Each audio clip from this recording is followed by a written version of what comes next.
History में पहली बार America के F-35 जेट को मार गिराया गया है। ईरान का निशाना ऐसा था कि पायलट इसे आते हुए देख तक नहीं पाया। F-35 अमेरिका का अब तक का सबसे बेस्ट जेट है, जिसकी कीमत 100 मिलियन से भी ज्यादा है, और ये साबित करता है कि ईरान का एयर डिफेंस सिस्टम और उनका रेडार सिस्टम कितना ज्यादा एडवांस और एक्टिव है। अटैक के बाद फाइटर जेट को इमरजेंसी लैंडिंग करनी पड़ी, लेकिन पायलट की जान बच गई। ईरान ने कंफर्म किया है कि ये 2025 में बनाया गया एडवांस एयर डिफेंस सिस्टम है, जिसे पिछले साल 12 दिन तक चली वॉर के बाद बनाया गया था, और जिसे सबने सोचा था कि अमेरिका ने डिस्ट्रॉय कर दिया है, और ईरान ने इसे स्पेशली $100 मिलियन से बने F-35 जेट को मारने के लिए ही बनाया था।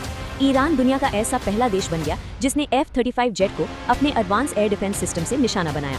पिछले 3 हफ्तों से हम जो कुछ भी सोच रहे थे कि अमेरिका ने ईरान के एयर डिफेंस सिस्टम को, राडार सिस्टम को तबाह कर दिया है, वो सारी इन्फॉर्मेशन गलत निकली। ईरान को पता था कि अगर अमेरिका और इजराइल से वॉर जीतनी है तो उसे महंगे और एडवांस एयर डिफेंस सिस्टम और राडार सिस्टम की जरूरत पड़ेगी, और ईरान ने वही किया। और इसी के साथ ट्रंप की भी पोल खुल गई है, क्योंकि उसी ने कहा था कि हमारे पास दुनिया की बेस्ट आर्मी है,